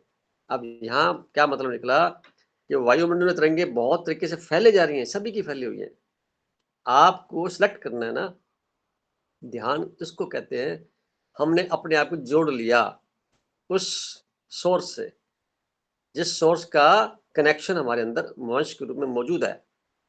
परमात्मा जिसे यूनिवर्स कहता हूं मैं, उसका कोई रूप रंग नहीं है, कोई सी बाउंड्री नहीं है। वो बिल्कुल अलौकिक और बिल्कुल शब्दों से परे। उसको समझना हो सकता है, उसको पाना, उसको देखना, उसको या छोटे शब्दों से मैं मिलना करना, ये नहीं होता। मिले हुए हैं आप, ऑलरेडी उसकी गिरफ्त में है, वो आपके साथ जुड़ा हुआ है। हमने पर्दा बंद कर दिया मकान का, सूरज की किरणें तो आ रही हैं, तो खिड़की खोलेंगे तो उसका प्रकाश आना शुरू हो जाए। खिड़की कौन सी? हमारे पर्दे बहुत सारे संस्कारों के, कई जन्मों के जोड़ करके रखे हुए हैं। बहुत सी फाइलें हैं, बार बार वो खुल जाती हैं। उन फाइलों को हम हटा भी नहीं सकते, कंट्रोल भी नहीं कर सकते। उनके अलावा नई फाइलें तैयार करनी है, नए प्रोग्रामिंग करनी पड़ेगी। जो पहले से है वो आप कंबस्ट नहीं कर सकते, उसको आप कह सकते हैं, परंतु वो क्या होता है, सप्रेस हो सकती है। एक नई आप फ्लोपी तैयार हो सकती है, क्योंकि मन विस्तारित, आत्मा विस्तारित है, उसका कोई बाउंड्री नहीं है, उसको हम सीमित नहीं कर सकते। तो नई प्रोग्रामिंग क्या है? आप डेली दिन में 100-200 बार, 500 बार बोलिए, I am pure soul, I am pure soul, I am pure soul. तो आपकी आइडेंटिटी रजनी न रह करके प्योर सोल हो जाएगी। आखिर तो कभी ना कभी क्षण में वो काम करेगी ना अंदर से, अपने आप का संबोधन। सामने वाले को फिर वैसे सोल देखिए, ये सोल है, ये प्योर सोल है। हम परमात्मा के सब बच्चे एक जैसे तो है। शरीर के आवरण में थोड़ा अंतर है ना, कोई मेल है कोई फीमेल है, बाकी तो अंतर तो कुछ नहीं अंदर से। तो वो अंदर वाले अंतर न होने की जो प्रक्रिया है उसकी तरफ ध्यान लगाना होगा, बार बार बदल बदल के। कभी श्वासों पे ध्यान, कभी आंतरिक जो हलचल हो रही है उस पे देखते हुए, कभी अंदर संगीत बज रहा है उसके देखते हुए, कभी आप अपने हार्ट पे रख करके हाथ टिक टिक को सुन सकते हैं, कभी नाभि के स्पंदन है उसको सुन सकते हैं, कभी श्वासों की आवाज को सुन सकते हैं, कभी दो श्वासों के बीच के अंतराल पे अपने आप को फोकस कर सकते हैं। एक श्वास लिया, उसके बाद दूसरा श्वास लिया, उसके बीच में गैप है, उस गैप के अंदर आप हैं। पेंडुलम का सेंटर बिंदु आप हैं। श्वास लिया, पेंडुलम लेफ्ट गया, श्वास छोड़ा, पेंडुलम राइट आया। इन दोनों गैप के बीच में अगर आप स्थिर रह सकते हैं तो यू आर प्योरीफाइड पोजीशन में है उस वक्त। तो वो स्थिति में अपने आप को प्रयास नहीं करना पड़ेगा, बस भाव आएगा कि मुझे मेरा जो 2 घंटे 1 घंटा मुझे बैठना है, ये बैठने में मैं, मेरी मदद जो है वो मेरे मन को सिर्फ देखने में ही लगाऊं, जस्ट ऑब्जर्वेशन में ही लगाऊं, कुछ नहीं, ऑब्जर्वेशन, ओनली ऑब्जर्वेशन, देखना। आप बहुत गजब का अनुभव करेंगे, बहुत गजब का, अपने अंदर से तरफ भर जाएंगे, लुटाने की इच्छा करेगी, लुटाया जाए, क्योंकि देवता स्वरूप हो गए, लुटाना है हमें, संसार को देने के लिए आए यहाँ पे। जो कुछ भी हमारे पास है, स्थूल तो लोग अपने आप ले जाएंगे, देना नहीं पड़ेगा, वो तो जिसका सगे संबंधी सब ले जाएंगे। आंतरिकता में सब जितना भी कुछ आप फील कर रहे हैं वो देना, वास्तव में वो होता है, ताकि सामने वाले की जिंदगी में, मान लो कोई दीपक कम जल रहा है और दूसरा दीपक जा करके उसको थोड़ा सा टच करता है, तो उसकी लोभ बढ़ जाती है, बराबर हो जाती है। ये प्रयास हमारा दैनिक जीवन में लोगों के साथ व्यवहार करते होना चाहिए। स्थूलता में भी ज्यादा किसी प्रकार का कोई उलझन नहीं करनी चाहिए, जो है ठीक है, ओके, क्षणिक तौर पे निपटा देना चाहिए काम को, पर निर्णय लेते वक्त, कुछ करते वक्त आंतरिकता का जो एहसास है, जो बोध है, जो आपका वास्तविक स्वभाव है, उस पर फोकस जरूर करना चाहिए। और सबका स्वभाव क्या है? प्योरीफाइड। अब इसको कितने डिग्री का करना है वो हो जाता है, कोई ऐसी बड़ी बात नहीं है, अभ्यास से हो जाता है थोड़ा थोड़ा। फिर क्या, कुछ लेवल के बाद फिर स्वतः प्रकृति मदद करती है, फिर स्वतः प्रकृति मदद करती है। मैं आपको यकीन से कह सकता हूँ, ये मेरे अनुभव है सारे, कुछ नहीं करना पड़ता, सच्चाई के साथ पूरा ब्रह्मांड जुड़ा हुआ है, पूरा ब्रह्मांड। लोग ढूंढते पता नहीं कहाँ है उसको, किसके स्वरूप में ढूंढते हैं, और ब्लेम जब लगाते हैं दूसरे पे, तो ठीक भी वहां से उम्मीद करते हैं भी उसकी वजह से मैं ठीक हो गया। अरे तो आप अपनी वजह से ठीक हुए हैं, बीमार भी अपनी वजह से हुए हैं। इल्जाम मत लगाइए किसी पे, खुद को चेक करिए, खाना पीना गलत खा रहे हैं या कुछ रहने सहने गलत सोच रहे हैं, और सब जो गलत सोच रहे हैं, सारी एनर्जी गलत सोचने में लगाते हैं। ब्रह्मांड में शब्द जा रहे हैं, घूम फिर के वापस लौट के आएंगे। जिसके पास जो होगा वो ही देगा, दूसरा कैसे दे सकता है? आप किसी व्यक्ति के पास बैठेंगे तो उसके पास जो ज्ञान उसने अनुभव किया है, वो अपने अनुभव तो शेयर कर रहा है, अच्छे या बुरे अलग बात है। जानने की इच्छा ही आत्मा है, इसको मैं आज और नई बात बताता हूँ। जानने की जो ललक है, जुनून है जानने का, समझने का, ये आत्मा है, ये कॉन्शियस, सुपर कॉन्शियस चीज है। जिस दिन जानना समझना बंद हो जाएगा, या इच्छा नहीं करेगी कुछ जानने की, या मैं सब कुछ जान चुका हूं, मुझे और जरूरत नहीं है, इस भाव में आ जाएंगे, या जानने की तरफ ललक है ही नहीं, समझ लेना चाहिए। आप अब उस किनारे पहुंच गए हैं जहां डेड हो सकते हैं जिंदा जी, जबकि मुक्ति हमें जिंदा जी जितने जितने रहनी चाहिए, उसके लिए हमेशा सीखने वाला अभ्यास होना चाहिए, कुछ ना कुछ नया सीखना जिंदा रखेगा आपको, ललक बनाए रखेगा आपको संसार में। बूढ़े नहीं हो सकते आप, शरीर बूढ़ा दिखेगा आपको, लगने लगे मैं बूढ़ा हूँ, तो एक्टिव हूँ बंदा वैसे वैसे। बात से सहमत है रजनी जी आप? जी चलो अच्छी बात है। अभी मैं चाहूंगा कि गरिमा जी कुछ कहें आज।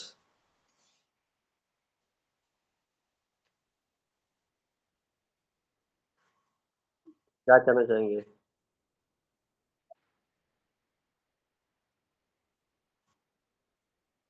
हाँ।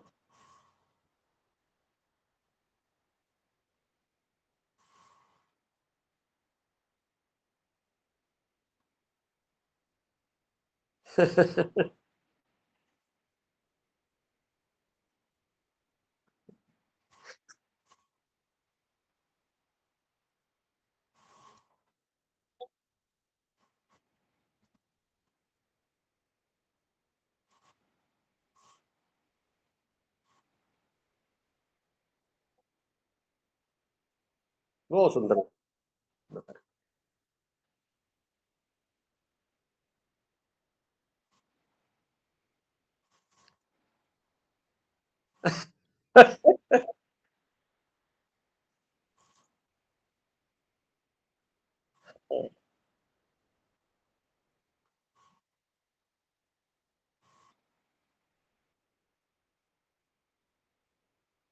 बहुत सुंदर, बहुत सुंदर, बहुत सुंदर। बदला, दृष्टि बदल गई ना आपकी? हम्म।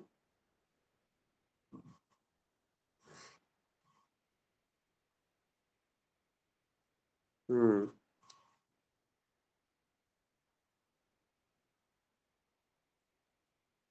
क्या बात है, स्वीकार भाव आ गया ना। आपने समझ लिया ना कि हाँ, हुँ,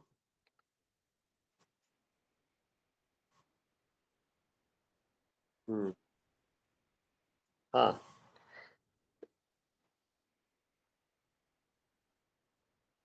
तो ये आपका बहुत बड़ी उपलब्धि है जीवन की। वास्तव में आप यही पीस अंदर से बाहर आती है। लोग क्या बोलते हैं, मैं वहाँ गया, वहाँ शांति मिलती है। अरे शांति वहाँ नहीं मिलती, शांति आपके पास है। यू आर खुद स्वयं में पीस हो, खुद शांत स्वरूप हो, खुद प्यूरिफाइड हो, कुछ शक्तिशाली हो, खुद ही आप प्यारे हो, लव वाले हो, पूरे स्नेह वाले हो, पूरी ताकत आपके पास है। आप वहाँ पे ऐसे विचार क्रिएट करते हैं खुद ही बैठ करके, कि देखो कितना अच्छा वातावरण है। तो ये बात आप घर में क्यों नहीं कर सकते? लोग घर पे माता-पिता के साथ, बहन-भाइयों के साथ दुर्व्यवहार करते हैं और किसी संस्था में जाके झाड़ू लगा रहे होते हैं। मुझे बड़ा अजीब लगता है, ये क्या है? ये मुझे समझ में नहीं आया अभी तक। ये दोहरा चरित्र क्यों? घर से शुरुआत क्यों नहीं की? घर पे झाड़ू क्यों नहीं लगाया आपने? उस माँ को दवाई क्यों नहीं दी पहले? खाना बाद में खा लेते, उसका ख्याल पहले रखते, क्योंकि उसकी वजह से तो धरती पर आप हैं। उस सोर्स को, फिजिकल सोर्स को लेने के लिए, जिसने 9 महीने तक आपको दुख तकलीफ से बचा के रखा, खुद दुख तकलीफ में रही, उसके एक क्षण के कार्य के लिए या आधे घंटे के कार्य के लिए आप तैयार नहीं हैं, और अनजान जगह पे लेके लोगों को दिखाने के लिए झंडा लेकर के वहां पे आप झाड़ू लगाते हैं, पता नहीं क्या क्या करते हैं दुनिया भर की। ये दोहरा चरित्र है, ये उसकी पहचान होती है बंदे की, ये जिस प्रकार का लोग है। मजा तब आए, घर में सब लोग संतुष्ट उससे हो, हर लोग का कार्य वैसे करता चला जाए, सबको सहयोगात्मक करे, अनकंडीशनल। ऐसा आदमी जब करने लग जाएगा, उसको बाहर जाने की जरूरत ही नहीं है, बात ही खत्म हो गई। तो आपका जो ये कह देना कि स्वीकार भाव आ गया, मेरे को लगा कोई 30-35 साल पहले मैंने बैठा, बात चली थी ऐसे करके, मैं भी यही सोचता था, लोगों को मैं सुधार कर दूंगा, साले बिल्कुल ना रिश्वतखोरी करते हैं, पता नहीं क्या क्या काम करते हैं। बाद में मेरे को कुंडली पड़ती है अपनी जिंदगी की, मैं किसी को नहीं सुधार सकता, मैं खुद सुधरा रह सकता हूँ, इतना ही बहुत है। तब से लाइफ बदलनी शुरू हो गई, और फिर ख्याल आया भी इसको आइडेंटिफाई कैसे करें। तो मैं उन दोनों कहता था भी, पुराने जमाने में गांव में ना लोग, लेडीज क्या करती, सिर के ऊपर टोकरी रखती थी एक, उसमें ना टिंडा, भिंडी, अदरक, गोभी का फूल, टमाटर, खीरा वगैरह वगैरह सब्जी, कोई फल, सेब, केला वगैरह रख के टोकरी पे गली गली जाती थी ना, आज से कोई 40-50 साल पहले। तो वो जाके घर घर में जाती, सामान उनको बेचती, अपना पालन करती। अब उस मैं उसका इमेजिन करते सोचता भी, इतने सारे फल सब्जियां इकट्ठी है, एक ही टोकरे में है, कोई किसी को बदलना नहीं चाहता। परंतु भिंडी, अगर आम को कहे तू मेरे जैसे बन जा, आम कहेगा तू मेरे जैसे बन जा, अंगूर कहेगा कि तू मेरे जैसे बन जा। क्या संभव है? उसके बीज को डाल के देखो धरती पर, वही निकलेगा जो उसका स्वभाव है। तो मैंने डिफ्रेंशिएट ऐसा करना शुरू किया कि कोई गोभी है, कोई टिंडा है, कोई भिंडी है, कोई अदरक है, कोई हरी मिर्च है, वगैरह वगैरह, ऐसे लोग घूम रहे सारे। मैं आम हूं तो आम का स्वभाव प्रदर्शित करूं ना,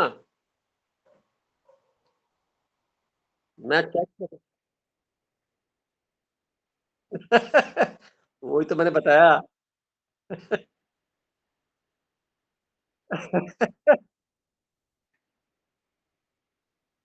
तो क्या बताया मैंने आपको थोड़ी देर पहले, मैंने ऐसे लोगों को देखता हूँ, मुझे बड़ा अजीब लगता है कि माँ बेचारी परेशान है, जो जिंदा है, लाइफ, और पत्थर की कोई मुंडी सी बना देंगे, उस पे फूल माला चढ़ाते रहेंगे, पता नहीं क्या क्या करेंगे, फिर जाके मांगेंगे उससे, ये दे दे वो दे दे, व्यापार करेंगे। हद होगी यार, ये तो कोई तमाशा है क्या ये? बड़ा अजीब सा लगता है भी, इतने भी अबोध बाल पत्थरों से भी ऊपर नहीं उठे अभी तक। कोई लोग पशुओं पे प्रभावित है, पशुओं की पूजा करनी शुरू कर देते हैं। कुछ लोग पेड़ पौधों से प्रभावित हैं, उनकी पूजा करनी शुरू कर देते हैं, उसको तेल घी का दीपक जला देना, उसके पास दूध डाल देना। कुछ लोग पत्थरों से ऊपर बढ़े नहीं, पत्थरों पे लेकर के कोई पता नहीं क्या क्या मलते रहते हैं, उनको और टांगते रहते हैं। बड़ा अजीब प्रकरण, पाखंड करने वाला काम करते हैं ये। बुरा लगेगा उन लोगों को, मैं इससे नहीं डरता, मेरे विचार निजी हैं, और उसका परिणाम ये निकलता है कि घर में बेचारे जो जिंदा लोग हैं उनसे तो व्यवहार आपका खराब है। मैं कहता हूँ सबको, मैं खुद करता हूँ, सबको सुबह-सुबह या कभी आपको टाइम मिल जाए या इच्छा करे, आरती देसी घी के दीपक लगा जला के, कपूर जला के सबकी आरती कर दो घर के सभी बंदों की, सबको बिठा के। ये मत देखो कोई बड़ा छोटा, सारे आत्मा बराबर है, कोई उम्र में छोटा बड़ा है, शरीर की बात है, सबकी आरती करो आप, और देखो फिर उनके व्यवहार में कितना फर्क पड़ता है।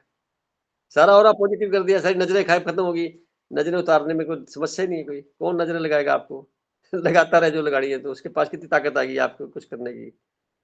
अपने आप को सत्ता से जुड़ता हुआ मानेंगे तो यू आर यूनिक। आप यूनिक नहीं, मतलब आप नॉर्मल हैं, भीड़ में आप अलग दिखेंगे वो अलग बात है, क्योंकि आपका जो व्यवहार है वो एक सच्चाई के रास्ते पर चलने वाला है। सच्चाई को सिद्ध नहीं करना पड़ता, वो अकेला ही होता है सिद्ध, उसका कोई प्रूफ नहीं होता, कोई रिकॉर्डिंग नहीं होती, किसी प्रकार का कोई एक्सप्लेनेशन नहीं होता, एक बार बोला बात खत्म। झूठ को याद रखना पड़ता है, झूठ की फौज होती है पूरी, पूरे ग्रुप होते हैं, गुरुडम होता है बहुत बड़ा ताम झाम होता है, उसका भीड़ होती है, भीड़ उसको बोलते हैं कि भाई ये सच है, ऐसा नहीं है।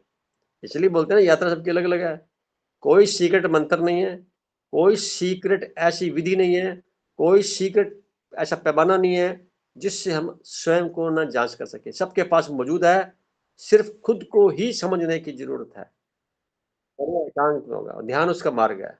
मुझे जो समझ में आया मैंने बताया, ये मेरे अनुभव भी है।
इसके पीछे का बैकग्राउंड जो बता रहे हैं ना आप, ये लोभ मोह अहंकार जो वर्ड है ना, ये बड़े सीमित वर्ड है, ये सब में होता है ये, परंतु एक्टिवेट कैसे करेंगे आप, जिसमें लोभ अहंकार और काम, ये तीन चीजें तो परमानेंट होती हैं, दो चीजें टेम्परेरी होती हैं, मोह और क्रोध। हर वक्त आप क्रोध नहीं कर सकते, हर वक्त आप मोह नहीं रख सकते किसी के साथ। कोई व्यक्ति आपको बहुत अच्छा लगता है, कुछ समय बाद वो अच्छा नहीं लगेगा, एक्सपायरी डेट खत्म होती है, मैटर खत्म हो जाएगा, परंतु आपके अंदर तीन चीजें मौजूद रहेगी, प्रकृति द्वारा प्रदत्त है ये। अब इन चीजों का जो मिश्रण है, इसको माइल्ड करना ध्यान से होता है, कभी भी एक्टिवेट हो सकते हैं। तो ये बीच में नितेश जी ने प्रश्न उठाया, बोलिए, आपका स्वागत है। नहीं वो हाँ जी, बोलिए।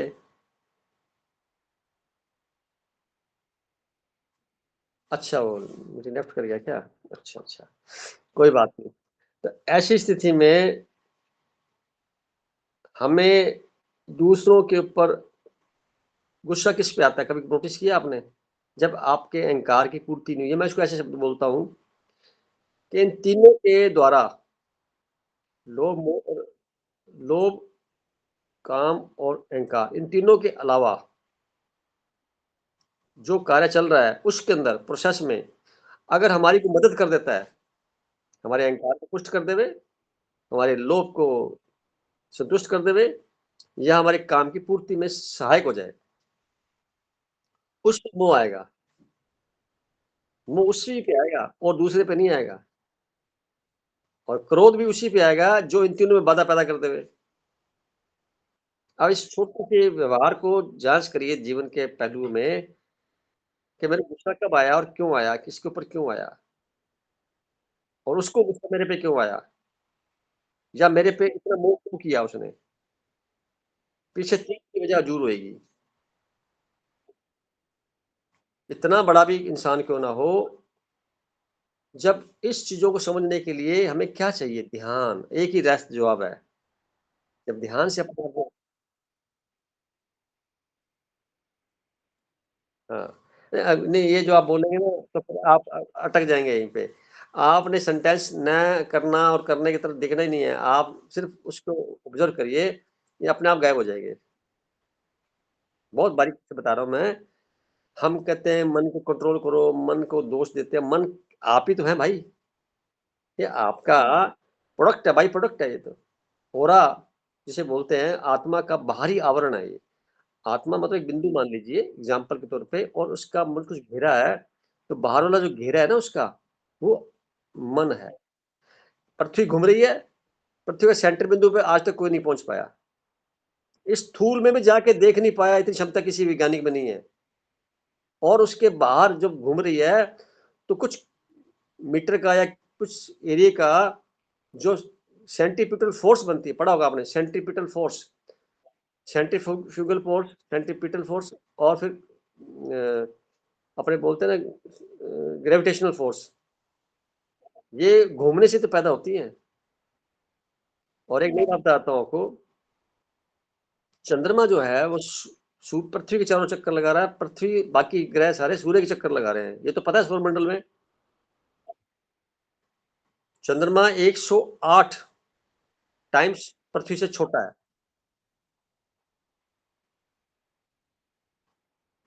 और सूर्य से पृथ्वी 108 टाइम छोटी है।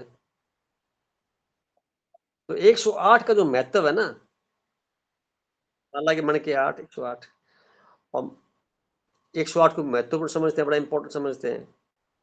108 के अंदर बै रै है मैं, हिंदी के अक्षर है बै रै है मैं, वर्णमाला बना लीजिए हिंदी की, कै ख ग ग से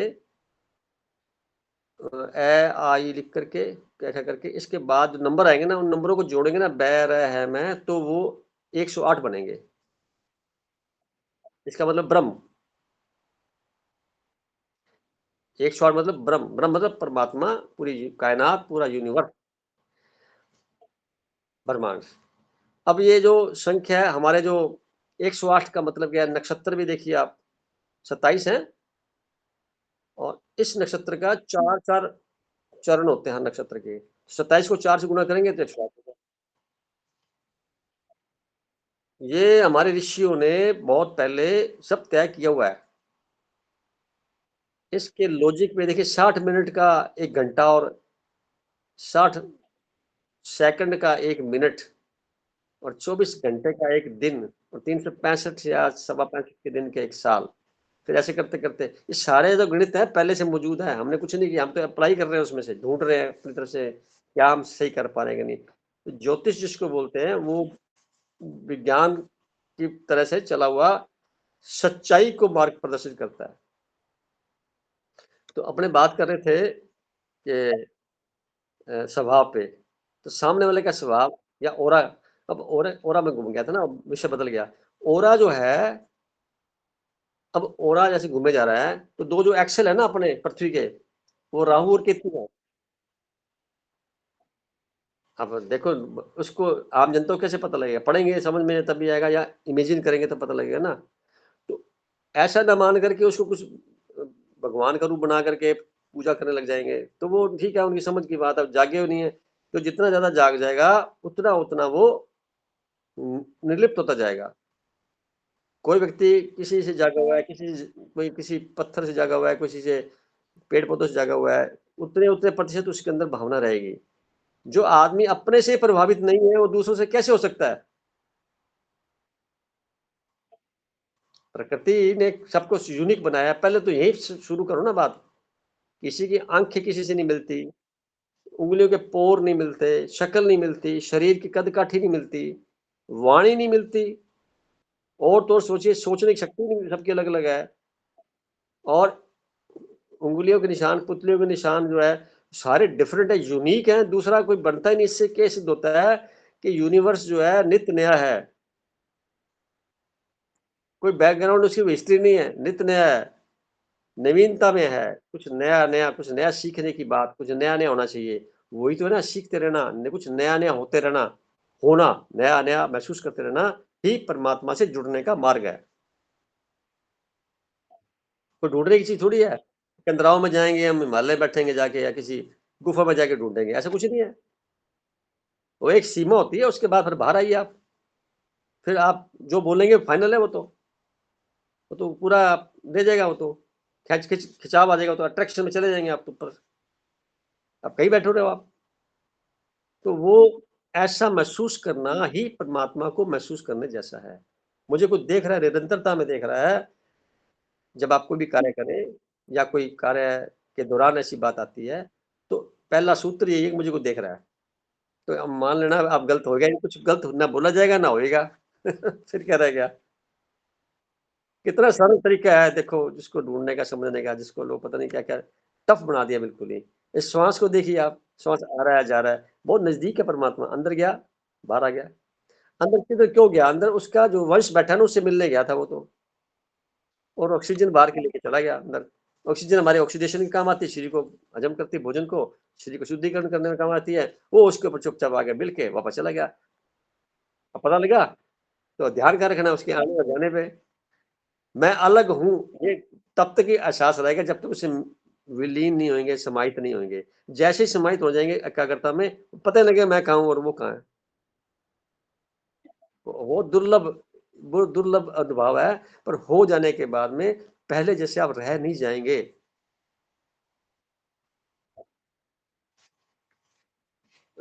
टाइम हमारा हो गया है 24 मिनट।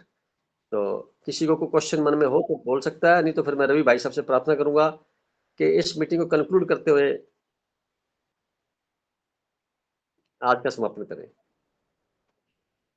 हुँ,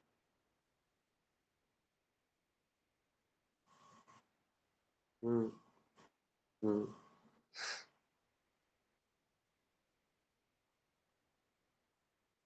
हाँ, होगा, क्योंकि आपने चेतना श शरीर के तल पर हटती जा रही है और ऊपर उठती जा रही है। ध्यान से एनर्जी चढ़ती है, प्राणायाम से एनर्जी उद्वेलित होती है, एक्सरसाइज करने से भी एनर्जी उद्वेलित होती है।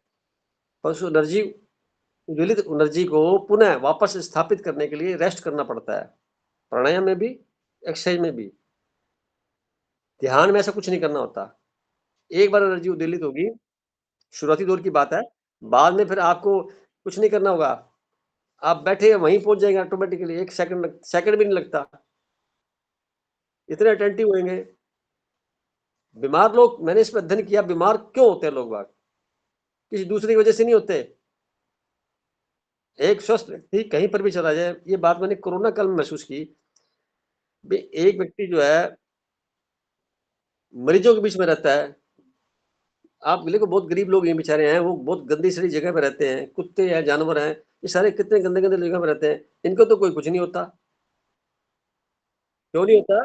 क्योंकि आंतरिकता में निर्लिप्त है, स्पष्ट है, किसी की छवि यहाँ नहीं डाल रखी, साफ स्पष्ट है, अब समर्पित हैं, जो है ठीक है, मस्त है। मनुष्य एक ऐसा प्राणी है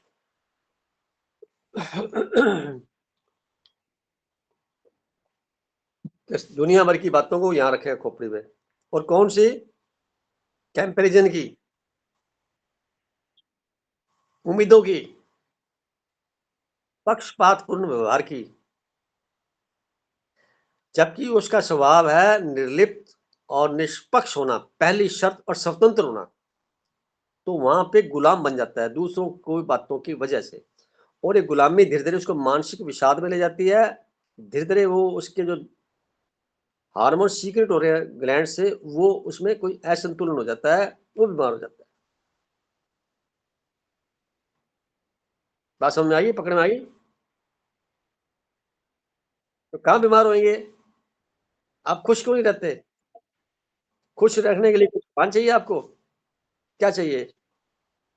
हमेशा खुश, आप स्वभाव है खुश रहना, शांत में रहना आपका स्वभाव है। बाकी चीजें तो अलाइड है ना, ईमानदारी है, सच्चा अलाइड है, अलाइड गुण है हमारे, अलाइड है, साथ में चलेंगे तो विजातीय चीजों को ले रखा है फालतू में, और उस पे चिंतन चल रहा है, उसने मेरा ये नहीं किया, वो नहीं किया, फलाना नहीं। अरे तो इसको थोड़ा गौर से देखिए, उसने नहीं किया कोई बात नहीं, उसका मैटर लगा है, आपको दुखी हो रहे हैं, अपने आप को कोस रहे हैं। लेडीज सेंटिबल ज्यादा होती हैं, तो इसलिए दिक्कत लेडीज की ज्यादा रहती है। बेध्यान जिंदगी जीना मतलब अपने पे अत्याचार करने के बराबर मानता हूं मैं। जब तक समझ आनी है बात लगे, समझ आने के बाद मत, बिल्कुल एक क्षण में मत गवाइए, हमेशा सकारात्मकता के मूड में रहिए। जो है ठीक है, जो नहीं है ठीक है, सब कुछ यही छोड़ के जाना है, लेके कुछ भी नहीं रहना, कुछ भी नहीं जाएगा साथ में। इसलिए ये बात धारणा मन में रहनी चाहिए। और जाएगा क्या? जो आपके मानसिक तल पे किए गए सोच, जो आपका इंटेंशन, क्योंकि ब्रह्मांड की शक्तियां सारी आपके इंटेंशन को चेक करती हैं।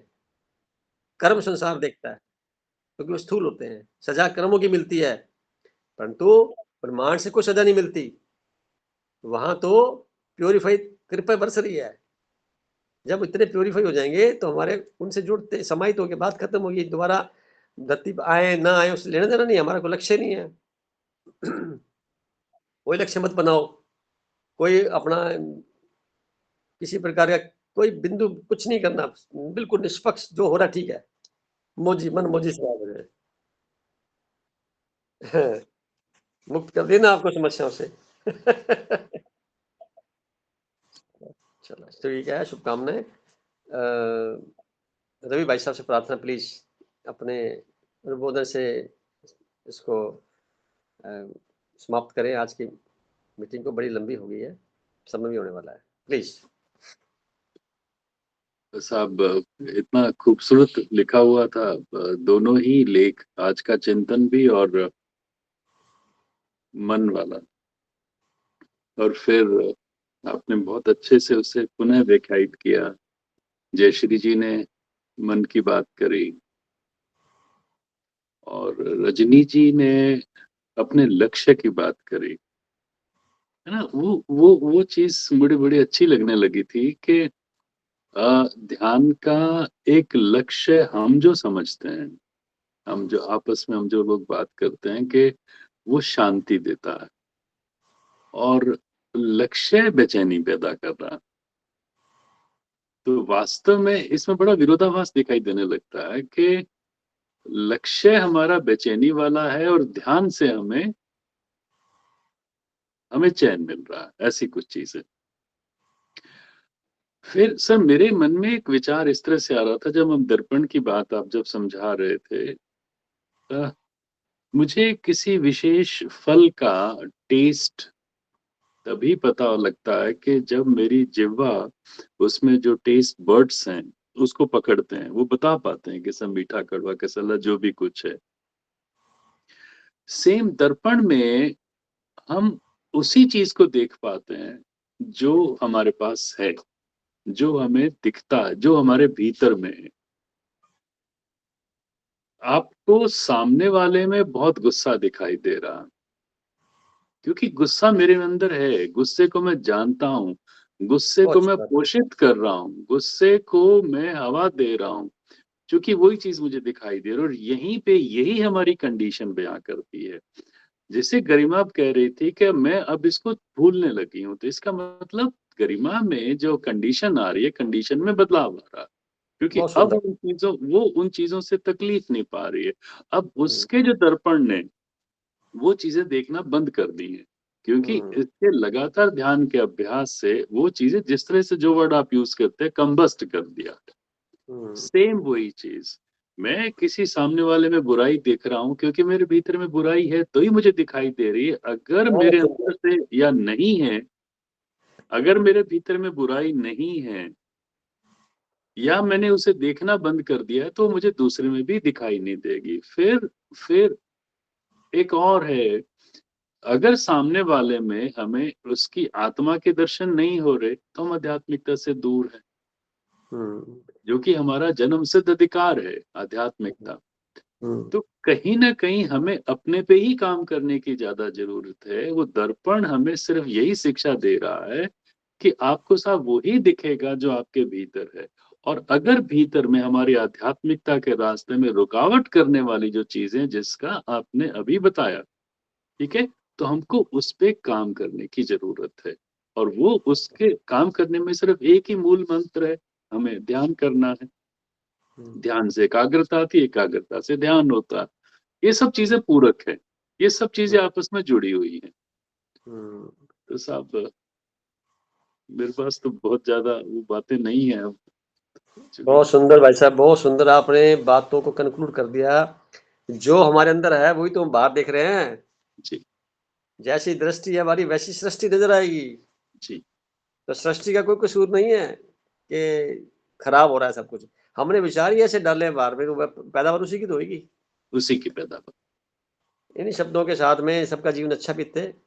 सब सुंदर दिव्य दर्पण की तरह पीछे की जो लेयर है हटा दे तो संसार पारदर्शी दिखेगा सारा, हमें कुछ गलत नहीं दिखेगा, हम जो हैं वो दिखेगा। ये जिम्मेवारी से हम कह सकेंगे और कोई हम पे किसी पे लेबल नहीं लगाएगा तो उसकी मर्जी, हम उसको स्वीकार करें ना करें हमारी मर्जी। खुश रहना सबका जन्मसिद्ध अधिकार है, सम्मानित रहना ऑटोमेटिकली उसकी साइड इफेक्ट्स है, पर्याय है। आत्मिक होकर के खुद को रहना और दूसरे को भी आत्मिक दृष्टि से देखना ही हमारा सर्वोपरि धर्म होना चाहिए। यही धर्म है सारे काम का, सारे व्यवहार का, सारे जीवन का। तो इसी को दर्शन कहते हैं। ये छोटे से शब्दों के बीच में सब समेट दिया है, परंतु एक्सप्लेन करना बड़ा मुश्किल है किसी भी चीज को। शब्दों का अपना एक सीमितता है। तो आज का जो प्रोग्राम है बड़ा सुंदर तरीके से विश्लेषित हुआ और सबका बहुत बहुत तहे दिल से स्वागत है, शुक्रिया है। Thank you. ऐसे अच्छे खेलते रहे, स्वस्थ रहे। अगर थोड़ी बहुत शरीर में तकलीफ है तो उसको आप देखिए, आपकी तकलीफ गायब हो जाएगी, कुछ भी नहीं रहेगा। सभी को नमस्कार। Thank you. Thank you sir. ओम शांति। ओम शांति।